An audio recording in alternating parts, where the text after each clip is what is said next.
Greetings, everyone. We're going to go into chapter 10 on the Civil War. Our previous chapters, in chapter 8, we did the antebellum free blacks in our previous lecture, where we looked at a little known historical fact that there were many free blacks, African Americans, during the time of slavery that were free, even in the South. But also afterwards, we looked at the Underground Railroad, the anti-slavery and abolitionist movement in chapter 9. So here we are in chapter 10. We're going to go into the African American situation in the Civil War. And so let's go ahead and go forward here.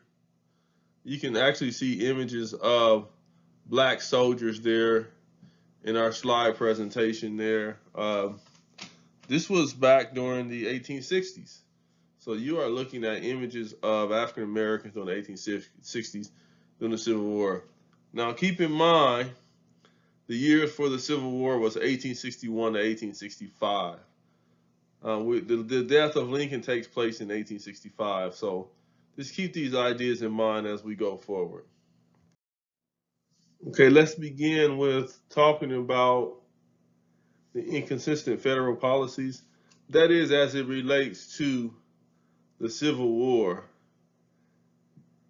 and also the Civil War as it relates to the black experience. The Lincoln and the Republicans during that time, keep in mind, Republicans during this time were not how we think of Republicans today. Today we think of Republicans as conservative, and their policy tend not to support African Americans. But in those days, in the 1860s, Republicans were more progressive, and they were actually the party that was the anti-slavery party. But inconsistent in the sense of Lincoln was not sure how to handle the situation with African Americans. Opposition to Lincoln's policy. Most people in the North supported a war to restore the Union, but not a crusade to end slavery. Nobody wanted to see the Union break apart. There were several states that seceded or they left the Union, and nobody really wanted to see that. You had states like North Carolina, South Carolina left the Union. You had states like Louisiana, Alabama, Mississippi. They left the Union and formed what's called the Confederate States of America. There was one time where the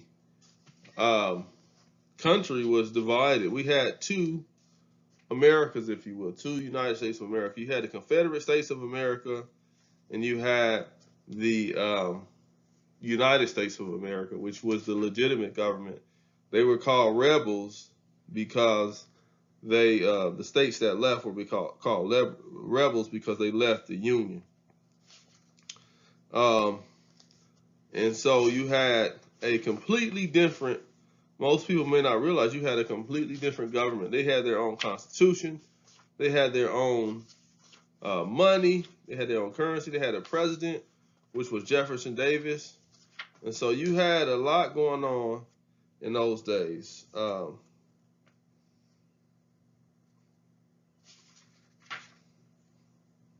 So North Carolina, Tennessee, Virginia, and Arkansas all seceded. They refused to bear arms against their fellow Southerners and saw Lincoln's action as unjust. These were the border states. The border states where slavery was legal, but not such a big part of the economy. Delaware, Kentucky, Maryland, and Missouri stayed in the Union. In 1863, the part of Virginia loyal to the Union, West Virginia, became the USA's 35th state. So just some thoughts there. Most people in the North supported a war, but they did not support a way to end slavery. So there was some deep-seated racism in the minds of even people in the North. There was fear of a slave exodus to northern cities. People were afraid that there would be mass migration of slaves to the North. There were also a fear of growing competition of jobs that heightened hostilities between white and black workers. That's going to be a consistent theme even now. One of the things that fuels white prejudice often is this idea that the people of color, whether it be Mexicans or black people, are going to take their jobs. There was a military draft in 1863. It started a 4-day riot in New York City. The sight of blacks in army uniforms inflamed rioters. White citizens did not want the black people, the black soldiers, to fight in the war. So this is a Civil War draft document from 1864. It says, "You are hereby notified that you were on the 9th day of May, 1864, legally drafted in the service of the United States for the period of 3 years, I think, or I can't read that, but in accordance with the provision of the Act of Congress for enrolling and calling out the national forces." So this is a letter that would have been sent to young men to fight, and this caused much consternation and tension because they did not want to be drafted. They didn't want to be forced to fight, and Lincoln caught a lot of flack because of that. This is from 1864, and 1864 was a year before the war ended in 1865. So keep that in mind. Keep those dates in mind. All right, let's move forward here.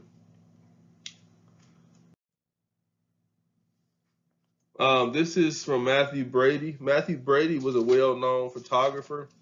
You'll see a lot of Union pictures of the Civil War during that time. Some of the first photographs that have ever been taken were taken during the Civil War. This is a picture of Abraham Lincoln in 1860. 1860 was before the war. He was a well-liked figure, and he was known to be religious and a Christian.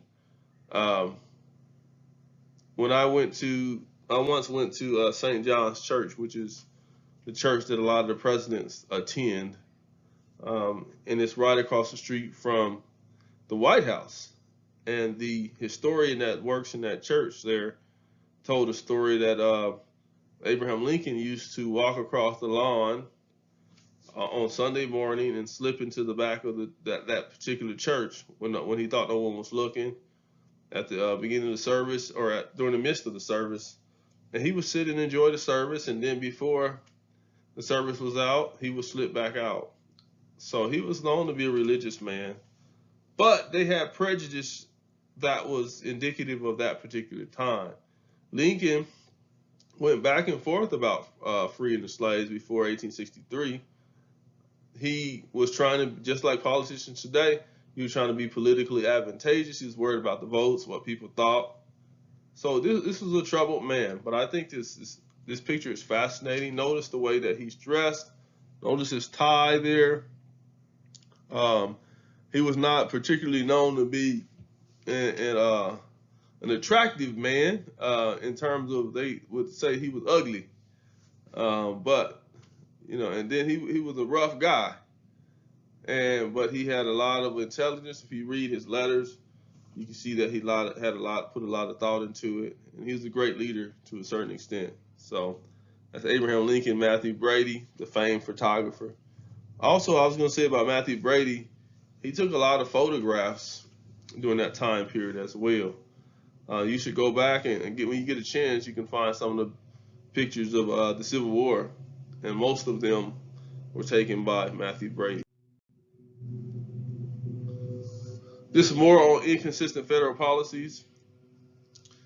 Militant abolitionists were critical of Lincoln and Republican Party for failing to take an uncompromising stand on slavery.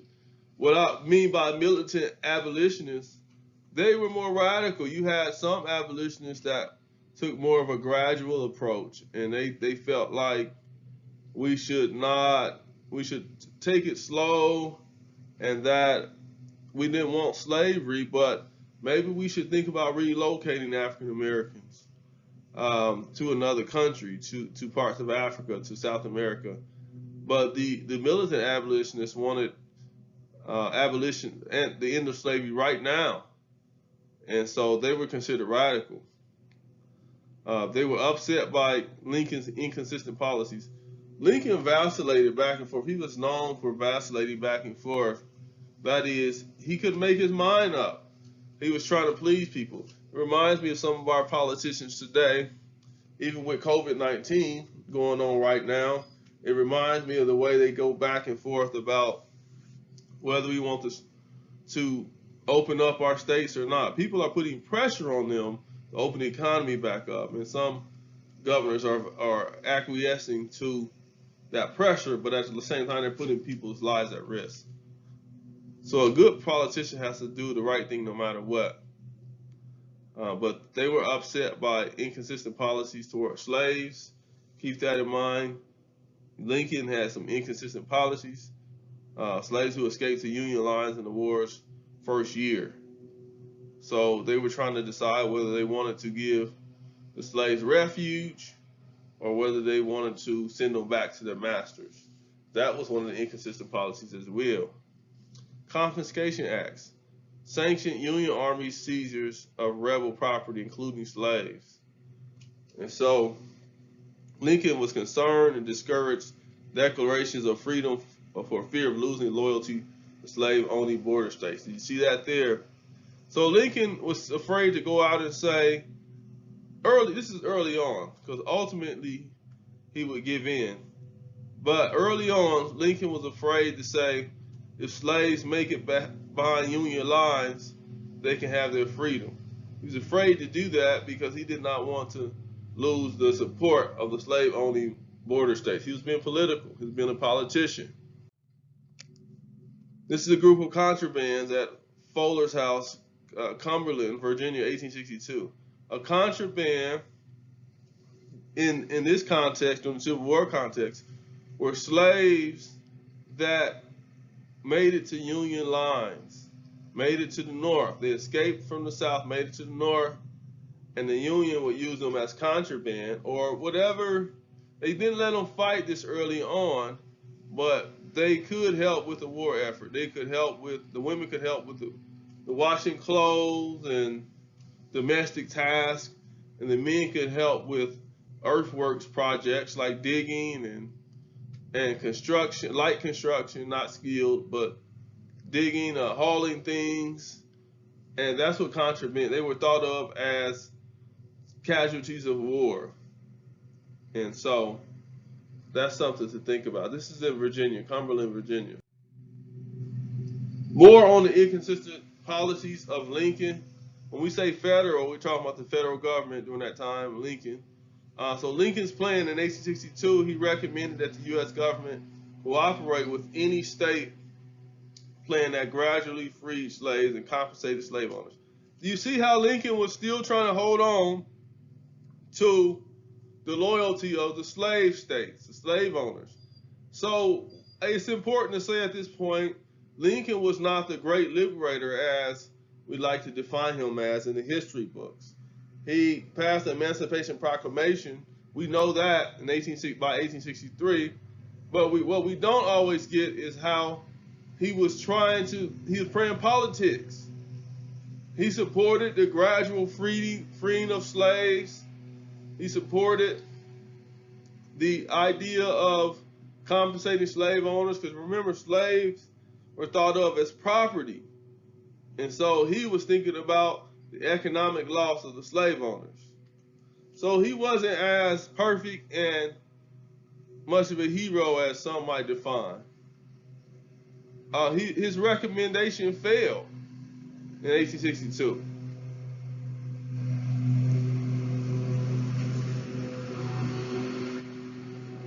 I got my lawnmower guy out here cutting grass, so I'm going to be pausing when he gets closer. He denounced both sides denounced his plan.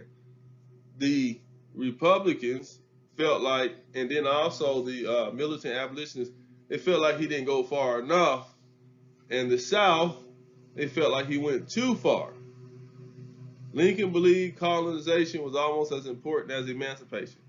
Until the end of the war, look at this, Lincoln hoped that at least a portion of freed slaves would be colonized. Lincoln did not think African Americans could ever do what we're doing right now, be free in a white man's world. And arguably, with the legacy of white supremacy, it's still a white man's world. James Brown talks about this is a man's world. This is a man's world. And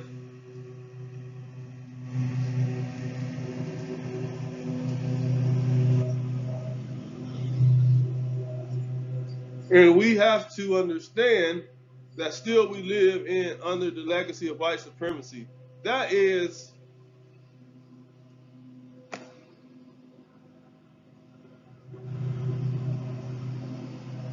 the idea that white is best. That white, everything, the white standard English is the best type of English. The white skin is the best, and that when we watch cartoons, if we want to portray a good person, we show a white person that's blonde. That's the idea of white supremacy still sticking around. And so Lincoln did not feel that blacks could be ever successful in the United States. So he advocated colonization.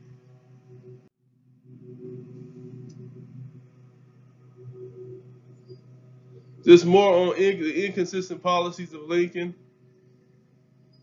Preliminary proclamation. And so there was a build-up to the Emancipation Proclamation.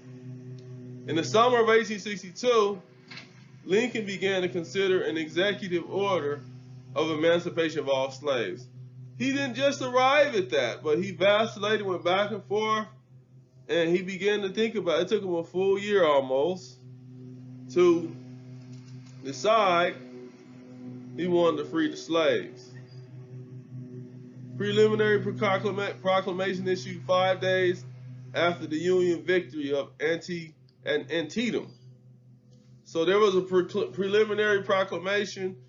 It revived possibility of compensated emancipation. It continued encouragement of voluntary colonization. So he encouraged black folks to go ahead and leave if he wanted to, voluntary, the slaves. Lincoln issued the Emancipation Proclamation ordering all those held in slavery in rebel states to be freed from bondage on January 1st, 1863. There were still slave states that were loyal to the Union. They were not required to free their slaves. So understand this, in 1863, when the Emancipation Proclamation was passed by Lincoln, it did not free all the slaves. People say Lincoln freed the slaves. It only freed the slaves of those that were under rebellion, those states that were under rebellion, that seceded. And I read some of those states that seceded. You had Tennessee, Virginia, North Carolina, Arkansas, Mississippi, Tennessee, Alabama. These states had the slaves were declared legally free. Now, we don't know how enforceable it was, but just when that idea got all over the South, it caused disruption. Now, there were states like Kentucky that remained loyal to the Union in 1863, so therefore they did not have to free their slaves. So I think you get it. More on these inconsistent federal policies. The general action of the North was unfavorable. The Emancipation Proclamation, freedom did not come swiftly or fully. The critique was only slaves in rebellion, not loyal states, freed. And I just talked about that. Rebel slave owners did not feel duty bound to Lincoln's decree. Think about this. They were the Confederate States of America. So they were a different country, if you will. So they didn't feel legally bound. Many slaves did not know about it for months. Some weren't freed until the war's end, which was 1865. Proclamation produced confusion in the South and deprived the Confederacy of its labor force, which was really probably one of the best things in Lincoln's favor. This is a copy of the Emancipation Proclamation that freed some of the slaves. Just continuing on with our conversation about inconsistent federal policies. The 13th Amendment. The 13th Amendment was important because it legally made slaves free. It made the idea of putting another human in bondage in the United States illegal, with the exception of those in prison. That's why a lot of scholars say the prison system and incarceration is modern day slavery, because under the 13th Amendment, which was passed at the end of the Civil War in 1865, the 13th Amendment said that slavery in the United States is illegal. I'm just being redundant now. Is illegal with the exception of those that are incarcerated. If you are incarcerated in the United States, you are legally, according to the 13th Amendment, a slave. And here's the thing. The majority of majority of the people in prison are African Americans. There are more African Americans in prison today the entire decade of 1860. So we have a lot of prisoners today that are legal slaves. Furthermore, during that time, right after 1865, you had the phenomenon of convict leasing. So they could, Southerners, to perpetuate slavery, could rent out prisoners, and they were essentially slaves. They didn't pay the people. They didn't pay the slaves. They paid the prison system, and so you had slavery perpetuated in 1865. Another way that they changed the laws, really after, I should say, Reconstruction, during the end and after Reconstruction, was to say that African Americans were required to work, and then you had to have documentation to prove that you had a job. If you did not have that documentation, they were allowed to arrest you and make you work and keep you in bondage. But anyway, that's a little bit on the 13th Amendment. Lincoln was known as the Great Emancipator, which is questionable. Lincoln actively worked with Congress to establish legislation that abolished slavery, and that's the 13th. On February 1st, 1865, Lincoln signed a joint resolution submitting the proposed 13th Amendment to the states for ratification. Okay. Now we move on. Aiding contrabands, aiding slaves that escaped from the South. The transition from slavery to freedom presented challenges to both the Union Army and the free, but destitute blacks coming over the federal lines. So they kept coming over the federal lines. How were they going to educate them? That was one of the challenges. How would all these free blacks get an education? How would they work? What was their role in society? What of all the money that Southerners lost from their slaves being now free? General Saxon's plan, so everybody was trying to come up with a plan what to do with the contraband, the black people that were casualties of war, abandoned lands to be used for benefit for former slaves. It led the slaves to believe the land would be available to them as homesteaders. The federal government eventually reclaimed the land. So that's what we mean when we say we never got our 40 acres and the mule. That we were, African Americans way back in the 1860s were promised after the Civil War that we would have land, never got it. The federal government eventually reclaimed it. More on aiding contrabands. The challenges to effective relief. So there were some challenges. Relief was difficult because only a small amount of land that was available for redistribution.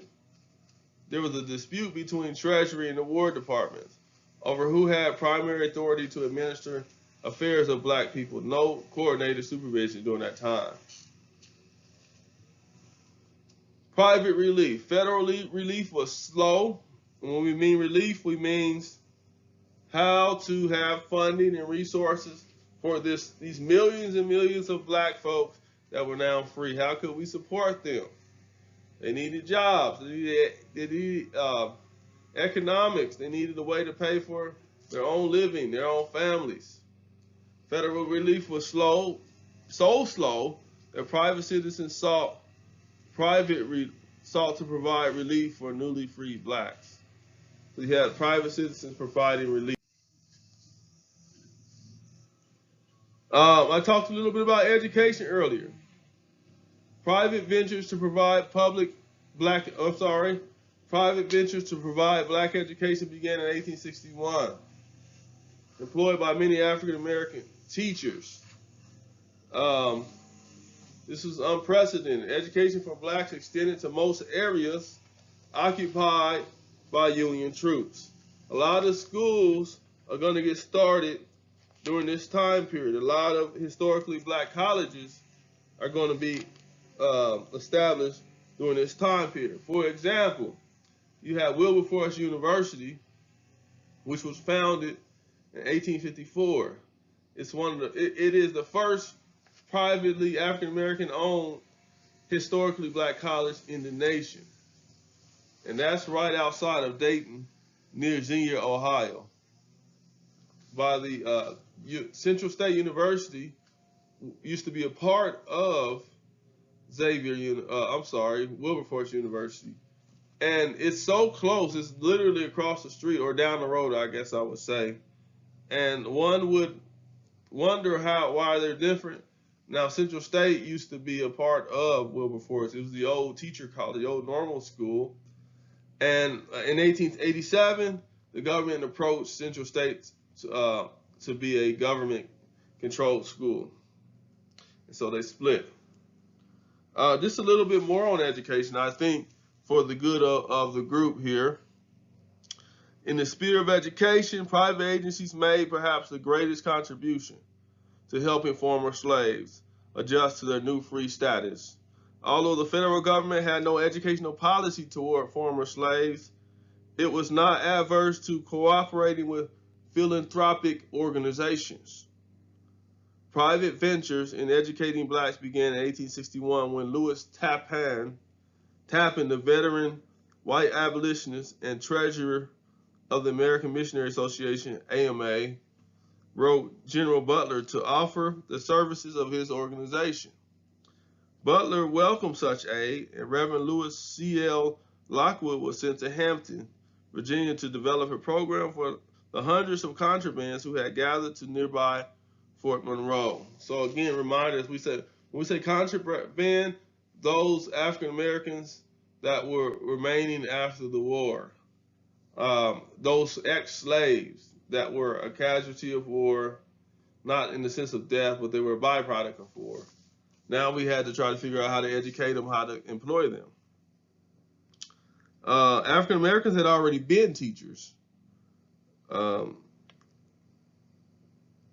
to the contraband, and as early as 1861 in the summer. For example, escaped slave Peter Herbert and free black Mary S. Peake were each teaching 40 to 50 students when the American Missionary Association representatives arrived in Hampton, Virginia. They already had a school before the end of the Civil War in 1861.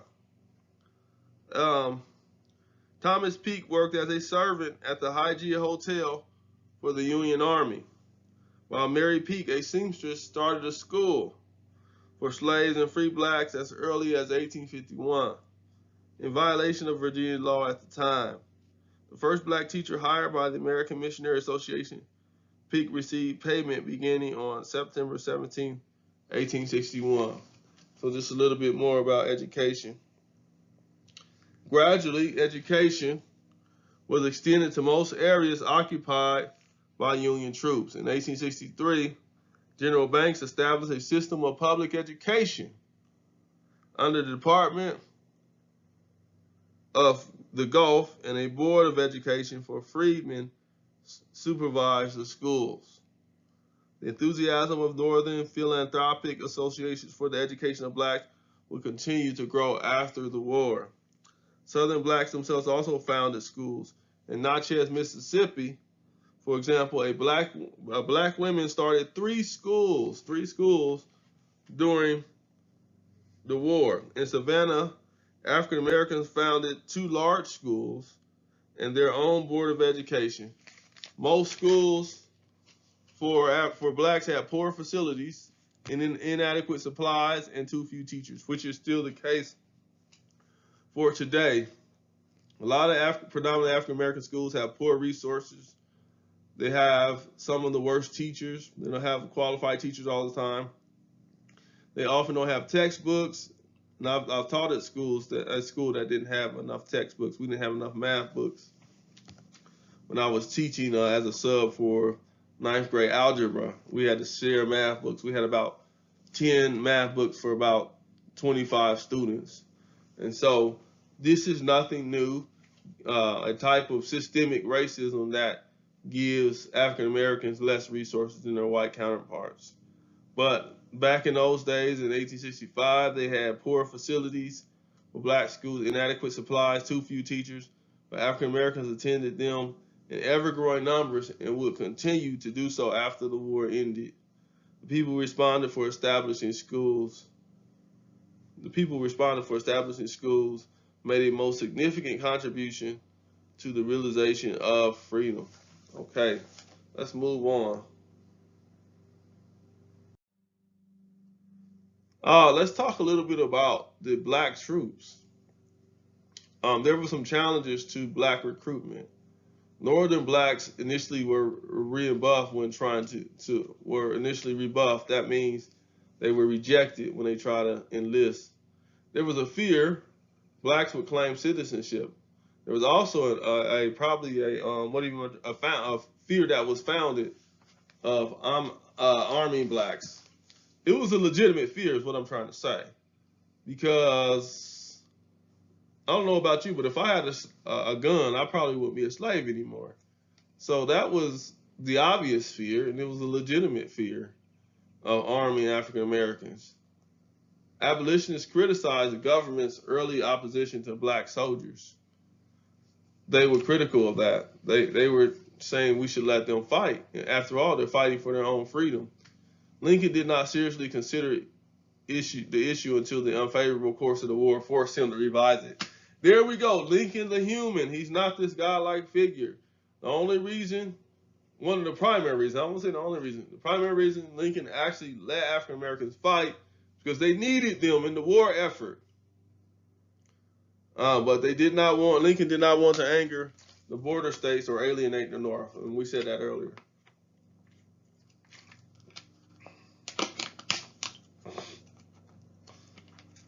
What I encourage everybody to do, also get a good book on the Civil War. There's so many books out there on the Civil War. The Battle Cry of Freedom is probably the classic text by McPherson. But I would also recommend that you get this book. You can just read the section on the Civil War. Let's see, here we go. And I've showed you this in class, everything you need to ace American history in one big fat book. And it's good for just perusing through if you want to know certain topics. You don't have to read it from cover to cover, although I have, but it has questions in there, like test questions. But let's move on. This is Company E, the 4th United States Colored Infantry. Look at them brothers, sharp brothers. They fought in the Civil War. We don't see a lot of images like this. You know how proud they were of themselves? And you can only imagine how proud the community was to see them dressed to the nines. And some bad brothers. They had guns, they had their hat, they were ready to go. And that gives me a sense of pride even today, even though I don't really care for war. A change in policy. By October 1861, the Secretary of War ordered the Army to employ fugitive slaves. That was huge. Now, if I was a slave in South Carolina, I didn't have to make it all the way up to Canada or all the way up to Philadelphia. Now, all I had to do was make it behind Union lines.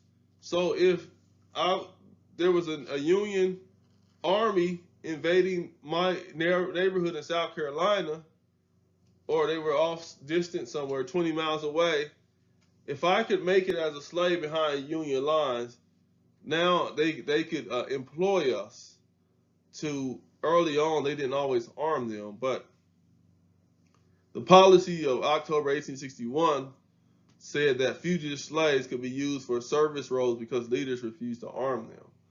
And so at first, like I said earlier, they didn't want to arm them.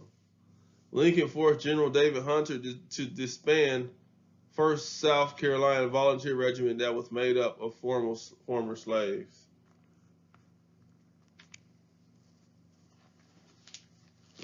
So let me share a little bit about that. In May 1862, General David Hunter, who led Union troops occupying the southeastern coastal areas, issued a call for blacks to serve in the army. And within a few months, he organized former slaves into the 1st South Carolina Volunteer Regiment. Almost immediately, Lincoln told Hunter to disband this unit, and the men were sent home unpaid and dissatisfied. However, Congress's Confiscation Act of 1862 had clarified not only the contraband problem, but also the enlistment of black soldiers by empowering the president to employ as many persons of African descent as he may deem necessary and proper for the suppression of this rebellion. In August 1862 marked a significant shift in Lincoln's policy towards black enlistment. Early in that month, Lincoln continued to reject black troops. On August 4th, he refused to enlist. This is Lincoln. This is our boy. On August 4th, he refused to enlist 2 regiments of black soldiers from Indiana. That's one of our border states. Stating that to arm Negroes would turn 500,000, this is Lincoln, quote, 500,000 bayonets from the loyal border states against us.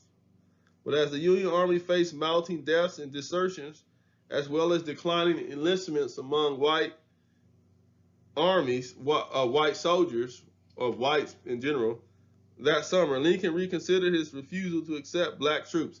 So now that he had very little troops, he had a declining number of whites wanting to join up. Now, all of a sudden, he wanted to have the blacks fight, okay? So he didn't do it because he was such a benevolent person. The Union's difficulties in battle and the Confederacy's use of slave and free black labor to construct its own defense fortifications made increasingly clear the need for more. Bringing back black troops into the military became a more viable solution to Lincoln as the month of August wore on. And on August 25th, he authorized the War Department to recognize Hunter's South Carolina Regiment under General Rufus Saxton. Okay, let me just move forward here. Some of the first black soldiers, the Union's difficulties, and Confederacy's use of black labor changed Lincoln's views on black enlistment. That's what I was saying earlier. I think that spells it out better. Got a little bit ahead of myself. The Confederates were already using African Americans, building bridges, tearing down railroad tracks, digging ditches, as I said earlier, cooking.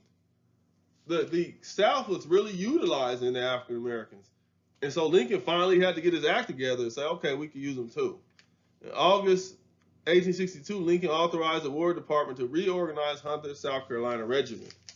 Black enlistment began to swell. Blacks began to sign up in droves. Northern black community leaders and newspapers championed the importance of black soldiers.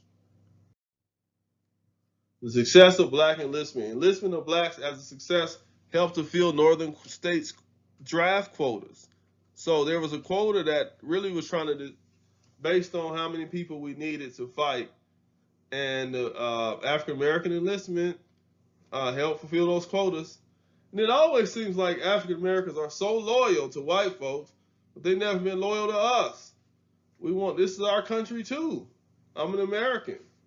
And many times African Americans are loyal, but due to white prejudice, they're not always so loyal. Black officers. Some blacks held Union Army commissions. Isn't that fascinating? 2 regiments of the Corps d'Afrique entirely staffed by black officers. That back as early as the 1860s, you had high-ranking black military officials. I think that's pretty fascinating.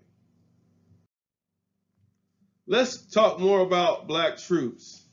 Blacks as spies and scouts. Blacks helped the Union cause with knowledge of the southern terrain.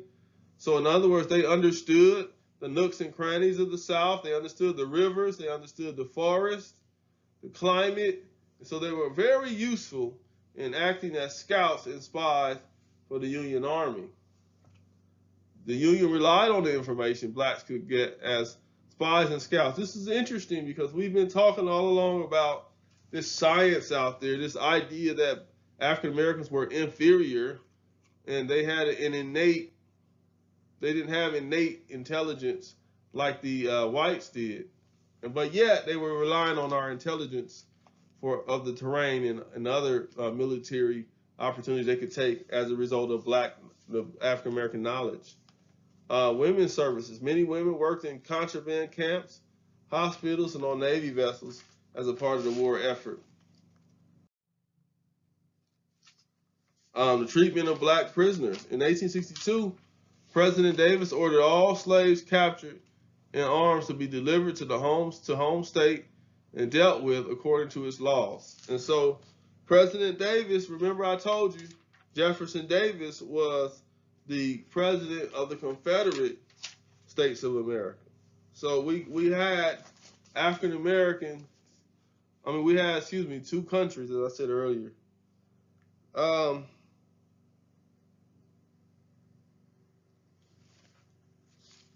want to share something here.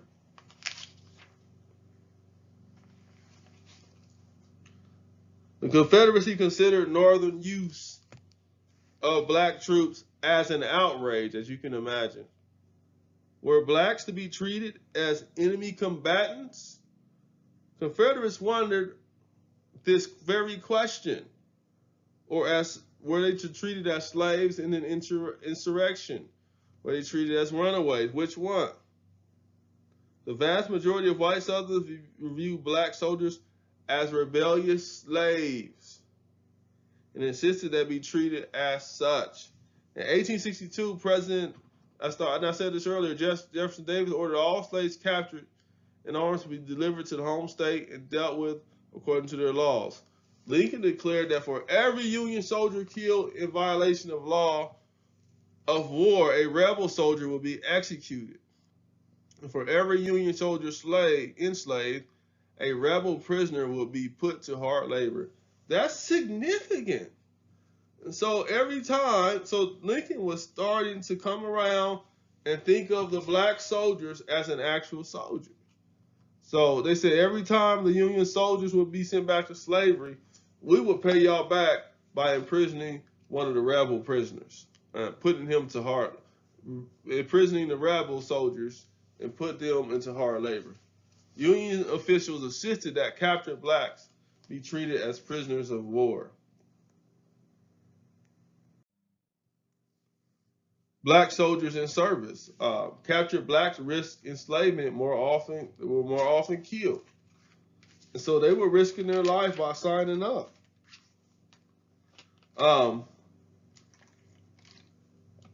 African Americans saw action in every theater of the war. All throughout the war, different geographical regions, we saw African Americans got a chance to see war. More than 38,000 black soldiers lost lives. Think about this aspect of history we don't often hear. 38,000 African Americans lost lives in the Civil War. Often when you think about the Civil War, you think about white men. But what we're trying to do is expose us to the reality of history and to learn a more thorough and true history. The mortality rate of blacks were 40% greater than white troops. They risked their lives 40% times more. than white troops. Mortality rate explained by excessive fatigue, poor equipment, bad medical care. So they made sacrifices. They did not have the same resources as the white soldiers, which is not surprising. There was unequal treatment in how black soldiers were treated. There was a disparity between black and white pay. We're still dealing with that today. The whites often got paid more for the same work. But by 1864, this is a year before the war ends, equal pay was given after much protest. This was a well-known massacre, the Fort Pillow massacre.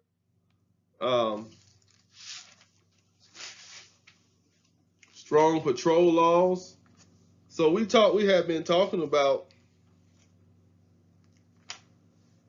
slave patrol laws. It was required through much of slavery in the South, I should say. This first, it was required that every white citizen patrol for runaway slaves. And this was a part of something that everyone did. I'm looking for something in particular here. Just bear with me. If I don't find it right away, I'll keep going.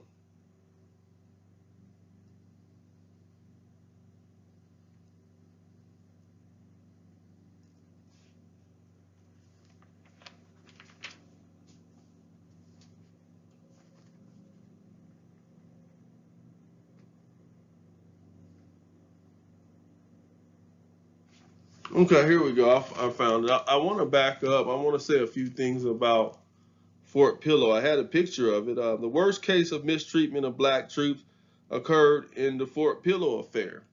On April 12th, 1864, this Union outpost in Tennessee fell to Confederate forces under the command of General Nathan Bedford Forrest. The black soldiers in Fort Pillow were not permitted to surrender. Instead, many were shot dead and others were burned alive. Remember when I was talking about that Southerners were resentful when African Americans began to go into combat. And for obvious reasons, they wanted them to remain slaves. They didn't want to treat them like humans. And so they treated them especially bad in Fort Pillow, did not allow them to surrender. In April 12, 1864, this Union outpost in Tennessee fell to Confederate forces. The black soldiers were not permitted to surrender. Talked about that. Many were shot dead. Many were burned alive. Yet many black troops were captured and held as prisoners of war by the South. In 1863, General Butler reported that 3,000 black troops were prisoners of the Confederates.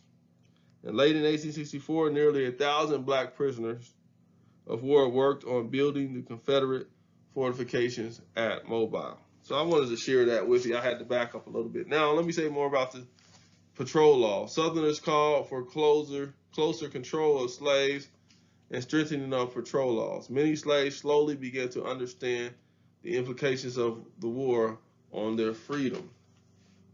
Because overall, they were generally saying that the war, in fact, that's why Lincoln declared war, not to end slavery. Lincoln actually declared war because states were leaving the Union. He wanted to force them to come back together. That's really why Lincoln declared war. But ultimately, the Lord allowed us to see that slavery was an evil, and that became what it was all about when it was all said and done. Many slaves slowly began to understand the implications of war on their freedom. Running Negroes, plantation owners allowed to remove slaves to safety when an area was threatened with invasion by federal troops. So sometimes they would move deeper into the southern interior, or they would move to another state and would take their slaves with them. But you had a problem of African Americans leaving and running because there wasn't a whole lot of way that the whites could support them or could enforce law at this particular point. Enforce the law, so they ran away. There's a lot of insubordination because word began to come out that, hey, they're fighting the war on our behalf, And so you had insubordinate slaves. Slaves became increasingly insolent toward masters, talking to them smart. That would have been me getting smart with them. Like, that's why y'all losing, master. So they were insubordinate, probably poisoning the master and sabotaging stuff. Slave men gained new roles because of the dearth of white men. Uh, so, in other words, white men were not always signing up for the war effort, so that made more space for the African Americans to come in. They gained greater freedom of movement, allowing them to learn about the war's progress. So these were all benefits of African Americans going to war. They had mobility. They got to travel. Of course, there was always these white. This is one of the themes that's going to be throughout slavery. White fear of uprising. They were always they had a guilty conscience. They were always afraid that African Americans were going to overthrow them, and rightly so, because many did. But white Southerners lived in fear of slave uprising. Slaves both indispensable and subversive to the Confederate war effort. So impressment, the Confederate Dilemma. Impressment in 1863. Confederacy passed a general impressment law under which slaves could be seized at a price set by the government. Owners didn't like the policy and neither did slaves because working for military was more arduous work.